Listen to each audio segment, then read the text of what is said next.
Pasca pemilu 2024, Gedung Berlian kini diisi oleh 120 anggota DPRD Provinsi yang mewakili suara masyarakat.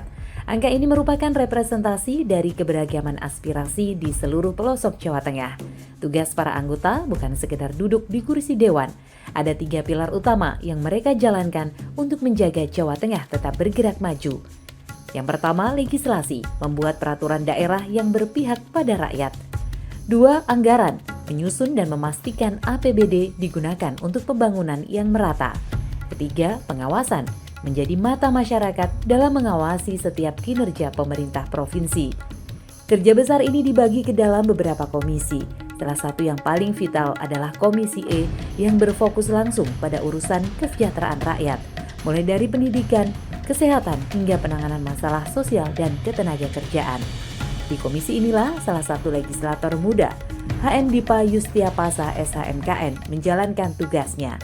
Sebagai perwakilan dari Partai Golkar yang terpilih dari Dapil 1 Kota Semarang, ia membawa semangat generasi baru di parlemen.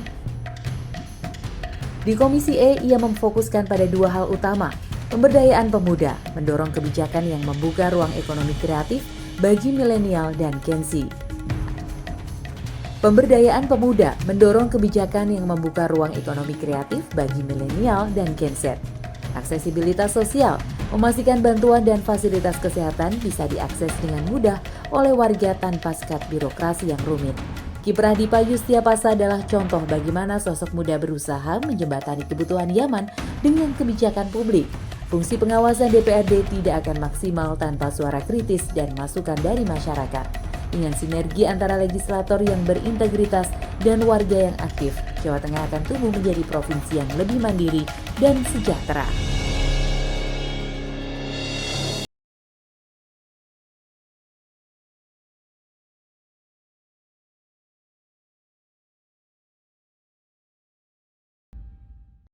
Halo pemirsa, apa kabar? Tokoh kita hari ini kembali lagi bersama saya Septulandari. Dan hari ini nggak cuma tokoh kita, ada middle name-nya ya, tokoh muda kita. Hari ini kita akan ngobrol dengan anggota Komisi E DPRD Jawa Tengah, ada Mas Dipa Yustia. Ya benar kan, aku suka kebalik-balik. Dipa Justisia, karena background-nya hukum ya kan. Mas Dipa Yustia. Siap. Oke. Terima kasih Mbak Septi. Alhamdulillah, sehat di hujan-hujan. Ya, ini suasana hari ini tokoh kita memang agak berbeda. Kita ada background yang luar biasa. Karena ini ada di sebuah tempat makan di daerah Banyumanik lah ya. Itu ada wedangan, tempat wedangan yang oke banget. Jadi biasanya di kantor ini hari ini spesial. Terima kasih loh Mas Dipa ya. Menyesuaikan cuaca. Menyesuaikan cuaca, ini pas banget, cocok banget. Ini memang hari ini tokoh kita berbeda. Seperti yang tadi saya sampaikan, ada middle name-nya, ada tokoh muda kita. Karena memang tokoh muda di DPRD Jawa Tengah, khususnya di Komisi E ya sekarang ini. Mas Dipa, kalau saya baca-baca nih ya, saya juga riset, ini juga salah satu kawan saya juga gitu ya. Background-nya reunian gitu. Background-nya ini orang hukum, ya kan? Lama di LBH juga gitu ya. Title-nya belakangnya juga MKN gitu. MKN. Notaris juga kan? Notariat juga. Notariat. Tapi sekarang jadi politisi. Terjebak menjadi politisi. Terjebak dengan bahagia kan? Terjebak dengan bahagia. Ya jadi politisi. Apa yang melatar belakang ini dari di bidang hukum? Memang hukum sama politik itu emang deketan sih. Tapi apa yang membuat kemudian oke, saya mau masuk ke sini gitu? Kalau ada bercandaan ya Mbak Septi, puncak karir di lawyer itu banyak yang larinya jadi politisi. Oh gitu ya, puncak karirnya. Oh iya, banyak jadi politisi. Jadi kita ya terus terang kita sudah nyaman sekali di profesional, dengan segala macam lika-liku dan pesilat-pesilatnya ya. Jadi terus di 2024 kemarin ada kesempatan, saya pikir kayaknya ilmunya nanggung ya kalau hanya sebatas kita bergelut di bidang hukum, harus agak ngegrip masuk lebih dalam lagi, yang bisa langsung bersentuhan. Saya pikir tempatnya adalah di politik. Nah, masalah alhamdulillah kita masuk di DPRD provinsi kemarin yang menjadi berkah tersendiri. Berbeda dengan teman-teman yang lain, kita alhamdulillah kan dapil 1 saya, dapil 1 Kota Semarang. Dapil horor. Dapil horor. Kenapa dapil horor?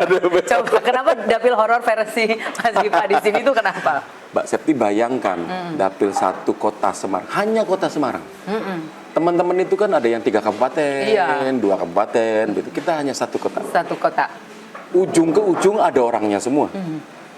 Kursinya cuma 6. Satu RW pun ada berapa orang ya? Satu RW, kursinya cuma 6. Betul. Dan di dapil perkotaan itu kita lebih banyak ketemu tembok daripada ketemu pepohonan dan orang-orang kan gitu ya. Betul banget. Ya kan? Oke. Jadi menjadi tantangan tersendiri. Tapi alhamdulillah kayaknya Kota Semarang juga butuh anak muda yang buat disuruh-suruh kayaknya. Gitu ya. Ya udahlah ini dijadiin deh, ini dijadiin deh. Gitu ya, Biar bisa buat naruh aspirasi gitu ya. Jadi Kan di Kota Semarang memang sebelumnya menurut Mas Dipa sendiri kayaknya kurang perwakilan yang muda gitu. Ya. Dan dapil 1 itu saya bersama-sama dengan teman-teman yang lain, partai yang lain, orang 6 itu rata-rata ketua partai gitu ya. Istrinya wali kota, ya begitu. Mantan wali kota. Mantan wali kota, adiknya menteri, yang begitu-begitulah. Jadi nuansa baru adanya. Apalagi kita Semarang ini kota yang kalau dibilang punya sumber daya alam juga tidak terlalu banyak. Betul. Kita industri juga, ruang tempat untuk industrinya juga sudah terbatas. Akhirnya konstituen kita, masyarakatnya adalah masyarakat anak-anak muda, usia-usia produktif. Iya. Teman kita semua. Yang keluh kesahnya bisa langsung gampang banget untuk disampaikan. Nah, selama proses ini kan proses kemudian sampai masuk ke DPRD ini ada yang namanya pengenalan dan lain sebagainya. Selama proses panjang itu, kampanye itu kan cukup panjang ya. Berapa lama itu kira-kira kemudian Mas Dipa mengambil keresahan-keresahan itu untuk menjadi oke, ini yang memang harus sesuatu yang memang aku harus perjuangkan gitu. Saya itu kebetulan kalau di lawyer kita di base-nya saya di ke corporate. Corporate. Oh, lawyer corporate. Ya, in-house perusahaan company begitu.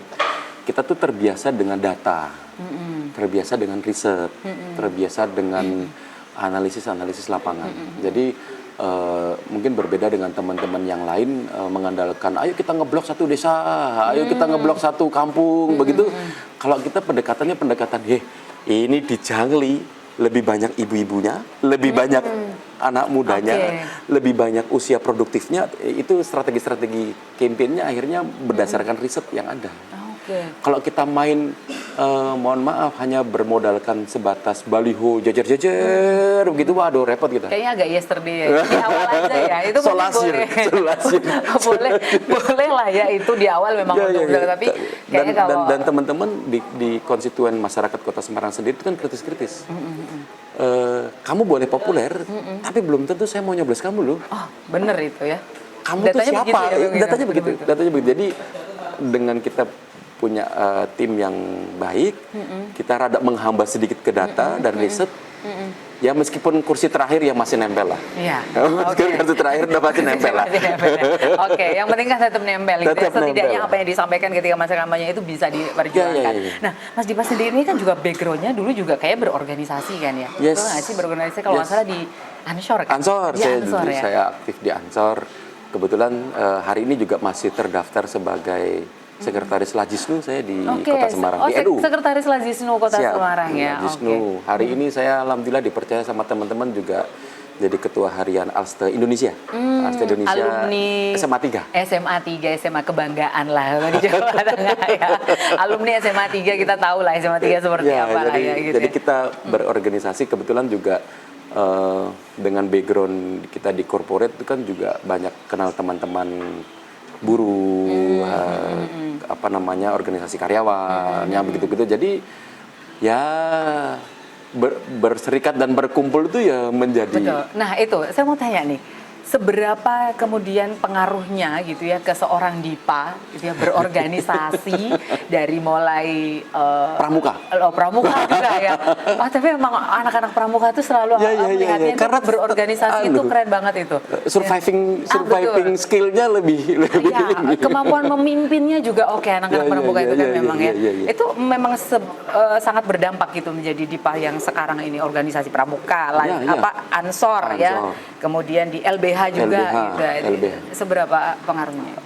Lagi pula juga kita alhamdulillah golongan mahasiswa yang lulusnya lama. Oh gitu ya. Jadi ilmunya banyak. Itu ngelesnya orang yang lulus lama aja kayak gitu. Jadi sepanjang perjalanan kuliah itu juga kita penyiar radio pernah, IO juga ayo, dulu juga pegang TV juga hayo, pegang kamera hayo, bisa Corel Draw hayo, bisa edit ayo, bisa itu kalau Palu gak ada. Kalau sekarang di korporat dipakai banget loh. Nyablon juga bisa, kita nyablon aja bisa gitu, bikin pin aja bisa gitu. Ya kan? Itu kalau di korporat sekarang itu dibutuhkan yang begitu. Ya. Atasan seneng banget tuh, nggak perlu gaji orang banyak dia, cukup satu aja cukup dia selesai. Mbak Septi, saya banyak ngobrol di beberapa forum ya, di teman-teman mahasiswa terutama di teman-teman anak muda. Saya kan besti saya anak-anak muda tuh hari ini dan ibu-ibu ya.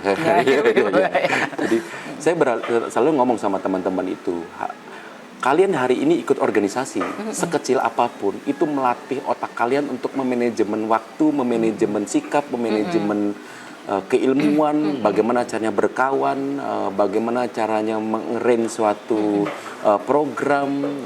Jadi latihannya dari sana. Kalau tiba-tiba ada kadabra, terus tiba-tiba besok kamu masuk ke dunia kerja, kamu udah nggak kaget. Itu yang perlu memang didorong sih untuk anak-anak muda sekarang. Sekecil gitu apapun, sekelas hanya sebatas mungkin mohon maaf Karang Taruna RT atau RW itu sudah menjadi latihan kita untuk memanage manajemen. Jadi saya bilang adik-adikku, hari ini kamu harus ikut organisasi. Disuruh-suruh mau capek apa dan segala memang partnya harus dilalui harus begitu dulu, begitu dulu. Jadi itu ada salah satu isu lah ya untuk terkait dengan anak muda yang sekarang ini dorong lah untuk berorganisasi berkelompok yang positif gitu ya. Nah ini nanti kembali lagi sebagai anggota Komisi E ini yang juga ada kepemudaan juga kan di bidang itu. Nanti seperti apa yang kemudian diperjuangkan melalui Komisi E ini oleh seorang Dipa Yustia. Kita akan kembali sesaat lagi, tetap bersama kami.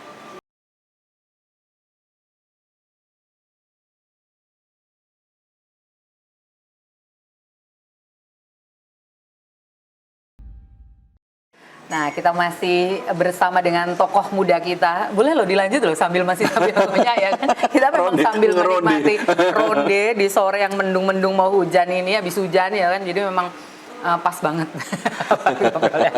Gitu.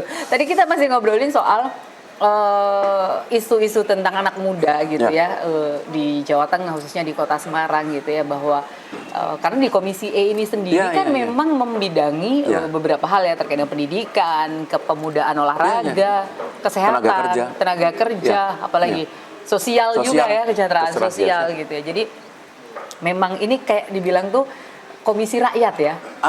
Hablum minanasnya. Jadi kita urusannya manusia semua. Urusannya manusia semua gitu. Saya kalau campaign, bukan campaign, kalau ke ibu-ibu, saya tuh ngurusin orang dari lahiran sampai meninggal. Oh iya bener. Komisi semua ya itu ya. Dari lahiran sampai meninggal, kalau dinas tuh ibaratnya kayak dukcapil lah. Komisi ini memang ngurusi manusia gitu. Komisi rakyat banget gitu. Jadi yang tadi kemudian jadi isu yang awal banget ditangkap oleh Mas Dipa adalah soal terkait dengan anak muda gitu ya sekarang ini. Apa yang sekarang ini menjadi masalah yang dianggap paling serius dan harus segera dikawal lah gitu kalau di Jawa Tengah? Presiden Prabowo itu kan 2045. Apa? Indonesia emas. Kita akan menghadapi emas apa menghadapi apa ini? Akhirnya kan begitu. Saya sangat tertarik di anak muda itu karena kalau kita mau lihat ruangnya itu kan masih kosong. Dalam arti belum ada tekanan untuk bayar kuota listrik gitu ya, belum ada beban beratnya tuh paling apa sih gitu. Belanja bulanannya masih bisa bonceng gitu ya. Jadi teman-teman anak-anak muda hari ini saya sangat concern sekali karena mereka yang nanti besok kelak akan gantiin kita semua. Kalau base-nya dasarnya tidak kita kuatin, kita bantu. Saya yang alhamdulillah diberikan kesempatan untuk dapat fasilitas untuk mengawal mereka, ya kita harus turun langsung mengawal mereka untuk mereka itu tahu besok itu mau ngapain, mau mainan apa, mau bikin apa, sampai goals-nya apa. Dengan era teknologi yang sangat luar biasa, mungkin apalagi lagi rame AI, lagi rame macam-macam lah. Hari ini kita kalau keseringan lihat TV, lihat media juga, ya begitulah ya, dan segala macam. Filtering pertama adalah menguatkan anak muda. Filtering pertama adalah menguatkan anak muda untuk bisa berpikiran lebih rasional untuk membangun negara. Karena ini mereka nanti yang akan pegang ke depan mereka. Alhamdulillahnya kesehatan, pendidikan, tenaga kerja, kesra, dispora, par ada di kita semua.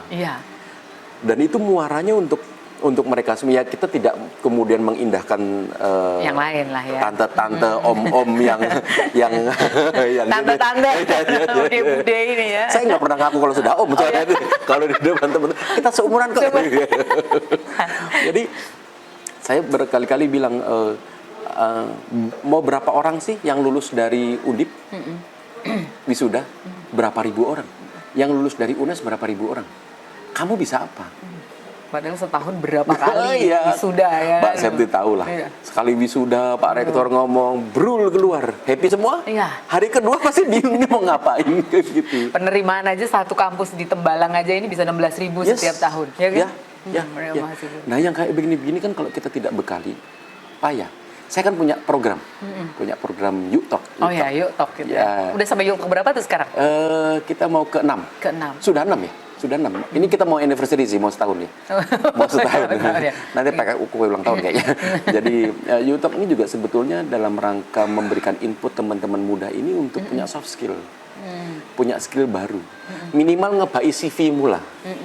Minimal ngebai CV. Begitu kemudian ngelamar kerja di tempatnya Mbak Septi itu, Mbak Septi bisa lihat, sudah ikut organisasi dia. Udah ikut Yuk Talk nih. Udah ikut punya soft skill nih. Udah ikut short course kayak Yuk Talk dan segala macam. Akhirnya memang benar-benar generasi emasnya memang benar-benar siap. Di luar sana, di luar pagar kita, yang saya maksud ada luar negeri dan segala macam, negara-negara lain juga berlomba-lomba untuk menginput anak mudanya untuk bisa punya nilai plus. Kita kapan lagi? Apalagi kebetulan saya di Dapil 1 Kota Semarang, yang saya tidak bilang kita tidak punya sumber daya alam, kita tidak punya kawasan industri, kita anak-anaknya harus lebih bisa berpikir kreatif. Ya, ini berkaitan juga dengan kemudian peluang ketenaga kerjaan juga. Ya kan, karena nggak ada sumber daya alam, nggak ada tambang yang bisa digali, nggak ada nikelnya, nggak ada kita gali sumur aja semprot Satpol PP hari ini di Kota Semarang, kasarnya kan begitu. Sawah juga segitu-gitu aja nggak ada gitu. Jadi memang berarti ini berkaitan dengan ketenaga kerjaan juga. Isunya adalah bahwa sekarang ini kan banyak nih yang di PHK, kemudian anak muda lulusan SMK, bahkan itu menurut data yang saya baca terakhir 2024, itu yang paling banyak menghasilkan pengangguran loh justru. Berarti kemudian memang harusnya arahnya ke sana. Mbak Septi, saya banyak jalan-jalan di kabupaten-kabupaten di Jawa Tengah ya. Ada salah satu kabupaten miskin di Jawa Tengah, kalau saya boleh cerita. Kabupatennya sudah di stempel kabupaten miskin, tapi tingkat pabrikannya di sana, pabrik-pabrik berdiri banyak. Kan kita jadi heran ya, pabriknya banyak tapi kok masih miskin. Yang kedua, serapan tenaga kerjanya juga sedikit, padahal pabriknya membutuhkannya banyak. Malah banyak diambil oleh kabupaten-kabupaten tetangga. Ternyata nggak cuman butuh soft skill, habitnya juga mempengaruhi apakah orang itu bisa bersaing di luar apa tidak. Adik-adikku Gen Z di hari ini, milenial angkatan terakhir begitu, nanti dimarahin sama Mbak Septi aja, kamu besoknya nggak berangkat, resign. Apa kabar? Resign apa kabar? Mental-mental seperti ini kan kita harus jaga bahwa kalau kamu skillnya banyak, kamu layak untuk bisa diperebutkan oleh company-company besar. It's okay kok kalau kamu mau lompat-lompat. Tapi kalau kamu udah cuman punya ijazah SMA, nggak kenal siapa-siapa, soft skill juga nggak punya, teman juga nggak terlalu banyak, wah lewat kan. Kita juga nggak pengen menambah pengangguran baru, menambah tingkat kriminalitas baru. Karena kalau saya lihat, karena runutannya begitu tuh, pengangguran, kriminalitas pasti tinggi. Kita cek sosial ya, nih masalah. Desa ini kok bisa miskin? Oh banyak yang stunting, masuk dinas kesehatan. Oh di sini pendidikannya kurang, bangun sekolah.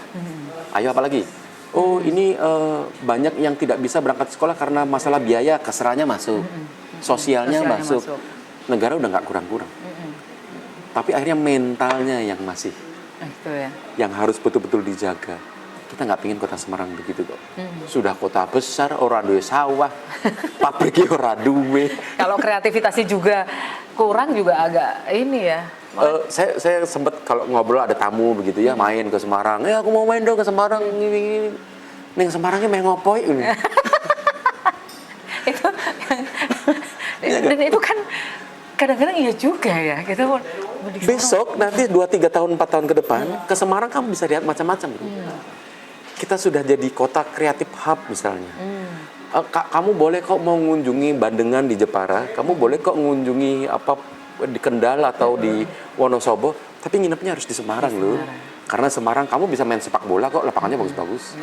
Kita di sini punya ada kulineri yang hari ini kemasannya wah keren-keren ya di Semarang. Ya, sekarang kayaknya memang industri kuliner nih yang apa ya, kuliner kreatif, ya kan, yang jadi arus itu anak muda asli orang Semarang harus disiapkan. Jangan juga nanti yang garap orang di lokasinya di Semarang tapi yang garap bukan orang Semarang. Nah itu, nah ini kayak yang tadi balik lagi soal pabrikan yang tadi disebut tuh, katanya pabriknya lumayan banyak tapi ternyata serapan tenaga kerjanya juga kecil. Padahal sekarang ini kan Jawa Tengah tuh lagi jadi idola pelarian pabrik-pabrik besar, benar nggak sih? Iya kan, jadi kayak idola karena UMR-nya di sini nggak tinggi. Yang sering kita ya agak gedek ya, mohon maaf bahasanya gitu ya. Ada di beberapa tingkat umur tertentu itu wes ra usah lanjut sekolah, barki rabi ya, misal gitu. Ayo nikah aja habis ini, itu malah orang tuanya ya. Yang kedua di Semarang masih di Jawa Tengah ya. Jawa Tengah. Semarang ada beberapa yang melihat saya lihat ya. Dinas Pendidikan, Dinas Kesehatan, Tenaga Kerja sudah luar biasa. Dinas Tenaga Kerja di hari ini sudah mulai kreatif loh. Pelatihannya sudah nggak lagi menjahit dan memasak. Sudah tidak lagi pertukangan dan kelistrikan. Mainannya sudah barista. Barista, betul. Panjat tebing, naik gunung. Guide. Oh guide. Iya. Ya minimal tour guide lah ya, wisata gitu. Terus kemudian digital marketing. Sudah mulai ke arah ke sana. Makanya fasilitasnya kita sudah luar biasa, gubernurnya juga sudah luar biasa, sudah siap semua. SDM-nya sekarang yang harus perlu didorong lah ya, dimantapin. Didorongnya udah nggak pakai satu tangan, harus dijorokin berarti. Udah nggak didorong, dijorokin di satu daerah yang industri mebelnya kenceng. Di saat dia mau naik, pengen melanjutkan ke sekolah, orang tuanya bilang, bariki nyerut. Di daerah Kudus mungkin begitu dia mau naik, ayo ngelinting rokok. Tapi data dari DP3KB, Dinas Pemberdayaan Perempuan ini 2024 atau 2025 itu ternyata memang lulusan terbanyak di Jawa Tengah itu rata-rata pendidikannya hanya di 7 sampai 8 tahun. Berarti di kelas 2 SMP kan? SMP. Ya, sekitar itu. Itu aja putus SMP. Iya kan? Nanti ternyata masih banyak ya. Komisi Rakyat ini membawanya persoalannya rakyat yang banyak. Oke, nanti kita lanjut lagi ya, pemirsa, jangan kemana-mana, tetap bersama kami.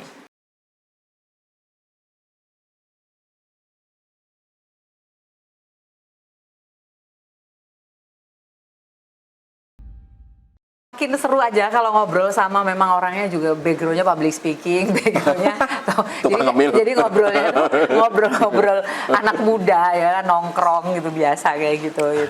Ini ngomongin stunting, ngomongin pengangguran, nggak berasa. Jadi lapar. Ngomongnya karena memang Komisi Rakyat ini kan ya memang yang kerjakan, yang dikawal kan hal-hal semacam itu gitu ya. Tadi ngomongin soal pengangguran di Kota Semarang, khususnya di Jawa Tengah tingkat pendidikan yang memang masih rendah, Ya. stunting juga masih cukup tinggi gitu, dan lain sebagainya ketenaga kerjaan. Kalau ngomongin di Kota Semarang, ternyata anak mudanya juga sekarang ini yang memang harus benar-benar Ya. didorong kuat ya, dijoroke lah orang didorong.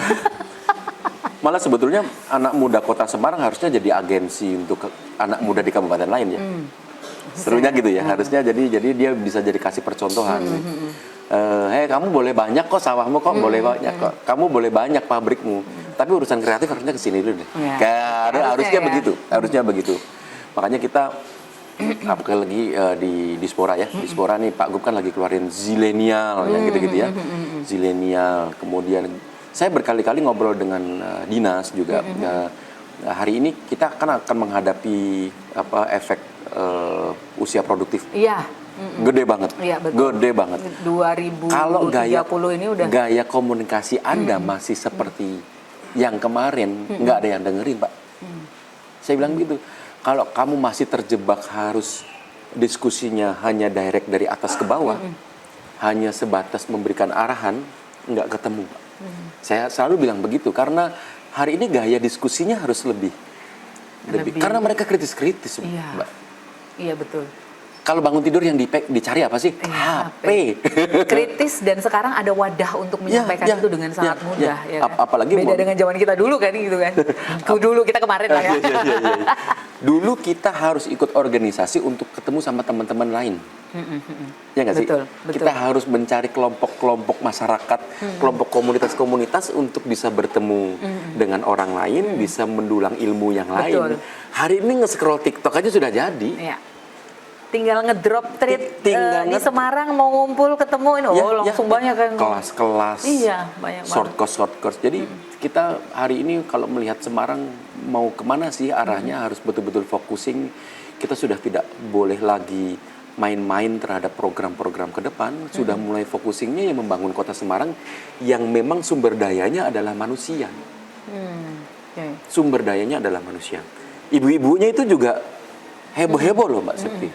Apa pengalaman terkesan gitu yang paling ketika ketemu, ya nggak soal hebohnya aja lah ya, tapi kan terkesan atau yang memang benar-benar nempel gitu ketika ketemunya adalah ibu-ibu dan juga ketemunya anak muda, apa dan bedanya kayak apa gitu. Kalau ya ini bercandaan. Ibu-ibu, saya kalau ketemu sama bapak-bapak, endingnya tanyanya tentang paving dan aspal. Paving, aspal, gitu-gitu banget ya. Bapak-bapak banget ya. Kalau ibu-ibu ceritanya tentang anakku sekolahnya kok 6 hari sih. Betul. Ini lagi rame ya. Iya, isu pendidikan ini benar-benar itu 6 hari. Pak, ini loh, bapak ini loh kata tak seneni tak meteri karena zonasi sampai meteri dari rumah menuju ke sekolah yang begitu-begitu, kita lebih bisa menangkap isu itu. Bisa lebih menangkap isu itu. Anak muda di hari ini, Mas, iki loh transportasi publiknya payah banget loh, macet loh, inilah ya, jadi malah Musrembang itu saya alhamdulillah kayaknya Musrembang sudah mulai ada khusus untuk perempuan. Iya. Ya, Musrembang memang sudah ada yang perempuan. Yuk besok Musrembang khusus anak muda, karena mereka dengan belum ada kayaknya yang khusus anak muda, baru perempuan dan warga di secara YouTube sudah tipis-tipis. Di YouTube kita Musrembang khusus YouTube. Ya, sudah pancing-pancing. Meskipun endingnya saya juga yang repot akhirnya ya, karena pertanyaannya kritis-kritis ya. Anak muda di hari ini dengan referensi yang mereka lihat, dia punya masuk lihat Bandung, lihat Jakarta, lihat bahkan dunia, dia apa dan segala macam.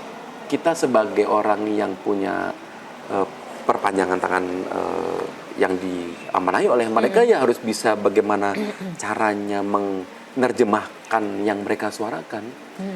Aku pengen Semarang yang kayak begini. Pemerintahnya kalau nggak tanggap, kita nanti dikira nggak kerja. Padahal sebetulnya sudah luar biasa. Kalau masalah masuk gorong-gorong mah udah setiap hari gitu ya. Cuman kadang-kadang mereka butuh masuk gorong-gorong versinya mereka, begitu. Kan apa tuh yang Pandawali yang Padawara yang mereka butuh versi yang enggak yang oren doang yang bisa masuk, mereka juga mau kok kadang-kadang diajak, ayo ikut masuk gorong-gorong. Mungkin makanya berkali-kali saya bicara dengan teman-teman dinas. gaya komunikasinya harus diganti deh, saya bilang gitu. Kalau ketemu misalnya nih, kan ada kalanya tentu saja ya, dari eksekutif dan legislatif ini sebagai Saya kayaknya orang yang paling cerewet. ya kan kadang-kala kan mungkin karena Iya, juga iya. lama di background di lapangannya Iya. juga gitu ya. Ada hal yang misalnya di kebijakan yang nggak sejalan gitu. Biasanya Mas Dipa sebagai wakil rakyat yang menganggap ini harusnya begini nih gitu. Itu gimana nih? Ya alhamdulillah saya juga agak terkenal yang paling rewel ya kayaknya. Mulutnya paling comel gitu yang urusan begitu karena kita berusaha menerjemahkan suara ini dengan gaya kita. Kita juga ingin agar teman-teman eksekutif juga memahami bahwa di hari ini melihat sesuatu tuh POV-nya, sudut pandangnya sudah tidak bisa direct satu, kamu harus juga bisa lihat dari kanan dan kiri. Mak-mak itu kalau bisa diakomodir itu seru kok. Ya waduh, kalau saya ya alhamdulillah kita idola ya. Dicoba begini, coba begitu ya nggak apa-apa lah. Yang penting ibu-ibu nggak ribut gitu ya. Gitu kita udah. Tapi mereka yang tahu, bapak-bapak tuh tahu apa sih? Mohon maaf ya dengan bapak-bapak yang maksudnya yang bayar listrik siapa? Iya, kebanyakan yang bayar sekolah itu. siapa? Gitu kan? Yang malah beli telur siapa, yang beli semua, yang ngurusin EPR-nya anak-anak siapa? Yang tahu anaknya kalau pulang sekolah sudah lemes siapa? Begitu wacana 6 hari misalnya. Kalau teman-teman eksekutif tiba-tiba memberikan wacana 6 hari begitu, langsung jadi ya lumayan lah kita FYP gitu gara-gara itu ya betul-betul. Jadi dan kami, saya kebetulan di Dapil 1 gaya komunikasi kita ya dari media sosial. Kita tatap muka itu sebagai eksekusi akhir. Ya karena sekarang ini banyak cara gitu ya untuk menerjemahkan keinginan masyarakat dan keluhan mereka gitu ya. Nah ini tadi yang soal pendidikan nih disinggung, sempat mau tanyakan tapi udah disinggung duluan ya kan. Soal zonasi ya kan, soal zonasi pendidikan, soal zonasi kemudian juga sekolah 6 hari meskipun sampai sekarang juga belum clear kan, belum dok lah gitu. Masih di riset katanya. Ya masih riset lah karena banyak sekali yang protes yang sudah nyaman 5 hari ini tiba-tiba harus 6 hari juga memang nggak nyaman gitu ya. Kemudian yang soal zonasi ini juga masih jadi isu yang karena kan di Jawa Tengah ini kontur wilayahnya itu kan nggak ada satu kecamatan yang nggak punya sekolah SMA misalnya. Dan itu kan jadi masalah ya gitu. Akhirnya kesenjangan juga, kemarin ada isu soal kesenjangan sekolah bagus dan favorit dan nggak favorit, unggul dan tidak unggul, nah kayak gitu gitu seperti ya. itu gimana tuh? Mbak, kita itu para anggota dewan yang ada di Gedung Berlian, setiap mau penerimaan sekolah mendadak jadi dewa. Harus bisa menyelesaikan semua masalah. Dan semua yang pengen sekolah minta tolong. Pengen sekolah di situ minta tolong, bener nggak sih? Ya, kita harus jelaskan ke masyarakat bahwa ya Dinas Pendidikan di hari ini sudah sangat luar biasa mengatur ritme. Kemudian dengan ada zonasi itu kan ya kita harapkan sekolah unggulan juga bisa dinikmati oleh warga sekitar yang bersebelahan. Itu tujuannya kan ke sana sebetulnya. Yang kedua juga memecah agar tidak ada lagi di sini lebih bagus, di sini tidak. Sebetulnya kan tujuannya ke sana. Cuman kadang-kadang hasrat orang tua itu kan pengen punya anaknya tuh punya brand gitu ya. Maksudnya brandnya, anakku loh sekolahnya di SMA ini. Gitu SMA 3 begitu ya, SMA 1 mungkin begitu ya yang pengennya karena dia mungkin di zamannya beliau itu yang memang unggul memang gitu ya, unggul. favorit. Hari ini pemerintah pengen bongkar itu dengan adanya zonasi. Plus minus juga.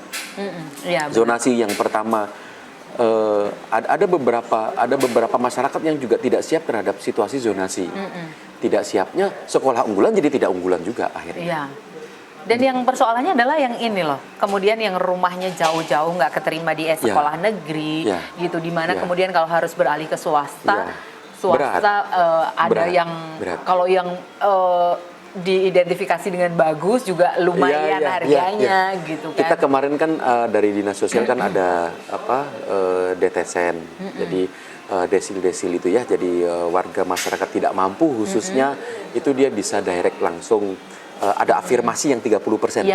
Afirmasi yang 30% untuk masuk ke sekolah SMA. Karena di bawah kita kan SMA ya. SMA. Itu sudah dibuat agar agar yang siswa-siswa tidak mampu bisa masuk ke sana. Dan agak memprihatinkan sekali 30% yang ditetapkan oleh pemerintah yang kemarin juga tidak terpenuhi ternyata kuotanya. Afirmasi ini ya? Enggak terpenuhi. Jalur afirmasi. Enggak terpenuhi. Kita juga heran kenapa kok sudah disiapkan kantongnya juga tidak bisa dipenuhi secara cepat. Itu menjadi PR juga buat pemerintah. Yang kedua kadang-kadang kita sudah kemudian dari kemarin Komisi E menginisiasi sekolah kemitraan. Gimana kita itu konsepnya? Sekolah-sekolah swasta, ini bahasa ininya ya, bahasa komunikasinya anak-anak nih. 2-3 kelas kita akuisisi dari pemerintah. Jadi masyarakat sekitar bisa mendaftar ke sana dengan fasilitas pemerintah. Jadi tetap gratis gitu ya? Meskipun itu di sekolah swasta? Iya, dan hanya 2-3 kelas. Itu sudah jalan belum sih? Sudah jalan. Kemarin sudah jalan. Kayaknya karena kemarin anak masuk SMA kan, jadi ini ada beberapa sekolah yang mitra. Sudah jalan. Mungkin Semarang 2-3 sekolahan ya. Gitu. Cuman memang diprioritaskan adalah warga yang tidak mampu memang. Baru yang kedua adalah masyarakat sekitar. Itu menanggulang, Mbak, kita daripada membuat SMA dari satu bata jadi genteng, itu anaknya sudah kawin, anaknya 4. Betul. Ini daripada begitu lebih baik kita mengakuisisi 2-3 sekolah yang juga mereka kesulitan mendapatkan dan itu siswa, kan? beberapa case menghidupkan sekolah swasta yang hampir itu dia. Itu sebenarnya sudah luar biasa. Kadang-kadang kelemahan kita masih di titik informasinya yang tidak bisa diakses semua orang. Betul. Kadang-kadang ibu-ibu itu juga, saya sering marahin tuh ibu-ibu, paniknya kalau besok mau penerimaan. Nggak jauh-jauh hari. Info. Karena jauh-jauh hari mikirin yang lain dulu, sukanya begitu memang. Kamu kemarin kemana aja? Karena kita kesana kan begitu ya. Jadi Oke. Baik, nanti kita obrolin lagi. Ini kita masih punya satu segmen lagi karena nggak berasa ya. Tinggal satu segmen lagi. Pemirsa jangan kemana-mana, tetap bersama kami.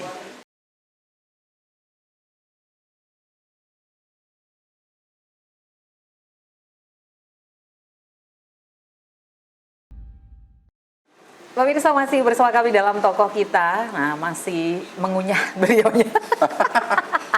Karena memang gurunya menggoda, tahan-tahan gitu. Karena kalau satu mengunyah satu nanti harus berlanjut ke yang berikutnya. Gitu ya. Memang obrolan kita ini menarik sekali gitu ya, tentang berbagai macam hal tadi yang disampaikan untuk anak muda, tenaga kerjaan, kreativitas dan lain sebagainya. Tetapi nah, berkaitan dengan politik, kan kita juga tahu ya bahwa semua yang terjadi sekarang ini, bahkan harga kacang, harga pisang goreng hari ini adalah juga ditentukan oleh keputusan politik gitu. Tapi banyak anak muda yang sekarang ini masih skeptis banget sama politik. narasi gua apa coba? Apa? Yuk berikan kesempatan orang baik masuk ke parlemen semua. Itu aja sih sebetulnya quote and quote-nya. Kamu, hai adik-adikku, pesimismu terhadap politik itu juga berdampak, saya bilang begitu. Maka dengan hari ini kita sudah tahu, sama-sama tahu bahwa semua yang kita lakukan adalah hasil kesepakatan dan diskusi-diskusi politik toh. Hari ini bisa makan enak, bisa tongkrongan hujan-hujan, nggak ada yang gropyoi misalnya begitu. Itu hasil keputusan-keputusan politik. Kalau kamu kritis boleh, tapi harus punya solusi. Yang kedua, ayo bareng-bareng kita penuhi parlemennya dengan orang-orang baik. Karena dengan kamu apatis, maka parlemen ini akan dipenuhi oleh orang-orang yang tidak baik. Maka juga akan merigukan kamu. Ayo kritis, ayo masuk, ayo ikut menjadi suara di politik ini. Bukan juga harus kudu masuk partai politik, nggak juga ke sana, tapi suaramu berorganisasi dan suaramu ini juga sangat berpengaruh penting. Nggak boleh ngejudges. Kamu nggak boleh menuding ini salah, tapi kalau kamu nggak punya solusi, harusnya satu paket dong. Iya betul. Harusnya kan satu paket. Ini yang juga saya doktrin terus ke teman-teman muda. Mas ngapain? Aku rasa seneng kok mas politik-politikan. Oh, yang terfikirkan itu adalah sesuatu yang sudah. Saya beberapa kali program YouTube tuh saya tuh hati-hati banget, Mbak. Branding politiknya sampai nggak ke branding, nggak dimunculin. Saya berhati-hati betul bahwa pelan-pelan juga, tapi saya sampaikan pesan-pesan bahwa hari ini kita bisa kumpul bareng-bareng karena kesepakatan politik.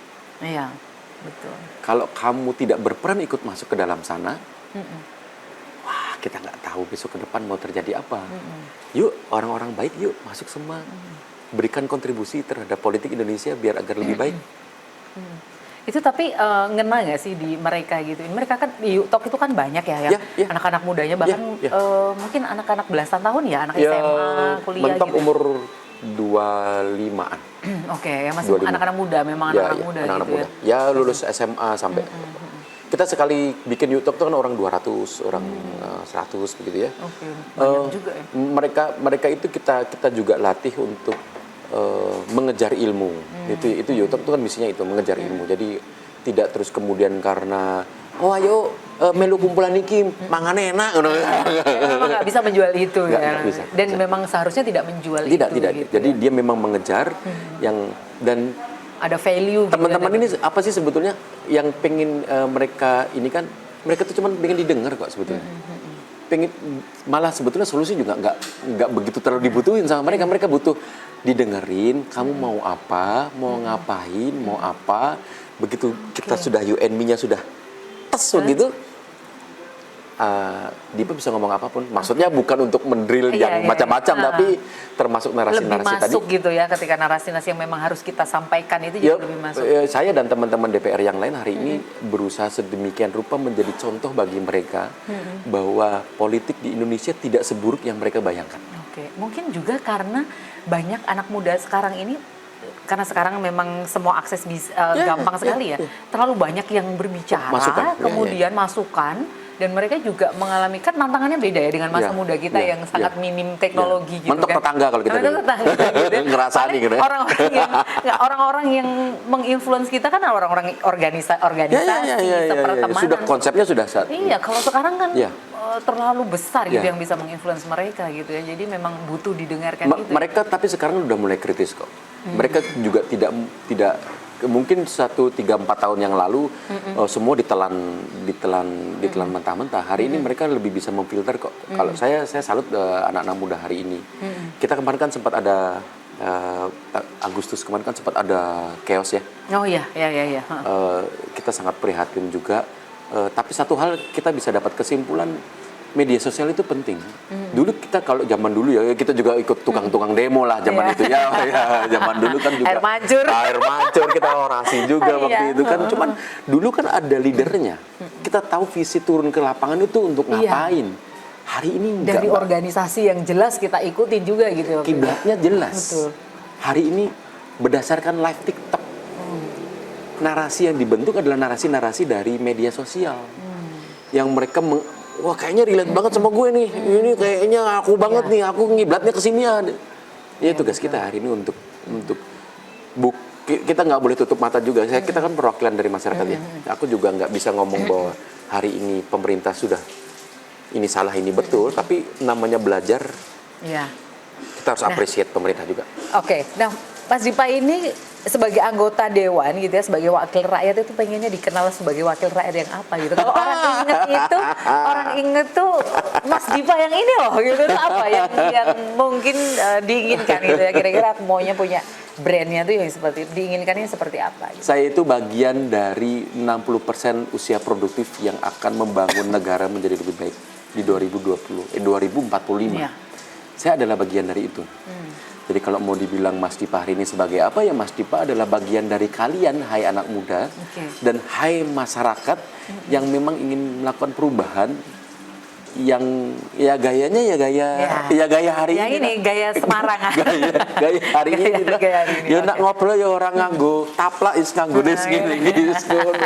Pisang goreng sama tape goreng ya kan udah enak jadi gitu ya. Dan yang perlu dibongkar juga reach sebelah ya, yang bisa diraih sama masyarakat gitu ya. Kadang-kadang orang suka mikirnya anggota dewan pas udah jadi susah nih dihubungin gitu. Saya susah dihubungin karena WA itu kadang-kadang begitu di WA 10 numpuk, 20 numpuk. Saya lebih gampang di DM. Nah, di DM ya kan. Anak muda banget. Iya, di WA cuma story aja tapi chat habis gak aktif ya, DM-nya aktif. Saya kita di sebelah pokoknya ya bisa. Dan gaya-gaya ini kan gaya-gaya hari ini. Teman-teman muda kan juga hari ini lebih nyaman ngobrol dengan media sosial, dia lebih mencerna. Hari ini kan sudah nggak musim buzzer. Clipper. Oh iya. Kita ngobrol begini nanti potong bisa jadi negatif bisa jadi Iya, positif. betul. Gitu ya. Dan Nah, ini yang sekarang suka agak kekurangan untuk mau mengakses lebih banyak lagi, akhirnya salah paham itu lah yang memunculkan. teman-teman tahu ini hoax. Tapi ini relate kok sama aku kan ya repot juga ya. Itu jadi yang kira-kira kayaknya bener deh, semua orang ngomong bener akhirnya jadi kita nggak bener kan, begitu kan. Jadi kalau dibilang Dipa mau jadi apa ya, hari ini saya adalah bagian dari kalian, saya adalah bagian dari teman-teman. Suara kalian ya suara saya. Oke. Ayo kita dorong bareng-bareng. Kita dorong bareng membangun negara yang lebih baik untuk kita juga. Oke, ya, jadi Harusnya ada backsoundnya nih. ya, oke. Nanti kita kasih backsound ya. Dikasih ide untuk dikasih backsound ya, jangan lupa ya. Oke, nah ini karena waktu kita udah mau habis nih ya, mau habis waktu masih panjang ya, tapi waktu ngobrolnya ini tinggal dikit lagi nih. Saya ada pertanyaan bonus ya, quick fire ya, 3 pertanyaan buat Mas Dipa. Ini harus contek karena takut keliru ya kan. Oke, ini pertanyaan cepat dan dijawab cepat aja. Oke, siap. Ya. Yang pertama, rapat paripurna sampai subuh apa kunjungan lapangan di bawah terik matahari? Kunjungan lapangan di bawah terik matahari. Oke, kayaknya udah jelas ya kayak ini ya. Pasti lebih suka ketemu orang langsung di lapangan dibandingkan Di lapangan rapat di lapangan masih ketemu kelapa muda, masih Iya. ketemu pisang goreng. Betul sekali. Oke, satu lagi. Jika Mas Dipa punya tongkat sihir dan bisa mengubah satu peraturan dalam semalam, peraturan apa yang mau diubah? Apa coba? Kalau punya tongkat sihir, bus langsung diubah. Apa nih yang mau diubah? Ada nggak? Apa coba? Tidak ada orang anti politik. Oke, peraturan yang membuat Iya, iya. spesifiknya Iya, udah iya, iya, iya, iya. spesifiknya nanti deh gitu. Terakhir. Aku takut kepleset ya tadi. Terakhir, satu kata untuk birokrasi di Jawa Tengah saat ini. Sudah luar biasa, tapi perlu banyak belajar. Oke, jadi sudah luar biasa, perlu banyak belajar. Ya. Kayaknya semuanya juga sekarang jalannya juga begitu sudah jalan luar biasa. Ya, belajar. facility dan segala macam sudah beres semua. Tapi belajar itu belajar komunikasi, belajar melihat lapangan, belajar mencerna komunikasinya masyarakat. Itu perlu banyak belajar. Gayanya harus frekuensinya rada diputar sedikit begitu ya, jadi nggak terlalu yang solasir Ya, jadi betul. udah yang rada Ya harus adaptif lah betul kan, harus adaptif. dan nggak boleh anti kritik. Betul sekali. Oke, kalau gitu terima kasih Mas Dipa. Terima kasih rundenya Yang nggak diseruput-seruput nih, udah diseruput kalau pas break ya kan. Terima kasih rundenya karena saya udah nggak sabar untuk nyomot pisang goreng. Tapi terima kasih waktunya dan juga inspirasinya di tokoh kita ya. Mudah-mudahan ini juga menginspirasi teman-teman muda di sana dan juga teman-teman ibu-ibu di luar sana di Kota Semarang dan juga di Jawa Tengah secara garis besar. Terima kasih waktunya. Siap. Dan pemirsa sampai jumpa lagi. Saya Septulan dari undur diri. Terima kasih. Assalamualaikum warahmatullahi wabarakatuh. Waalaikumsalam.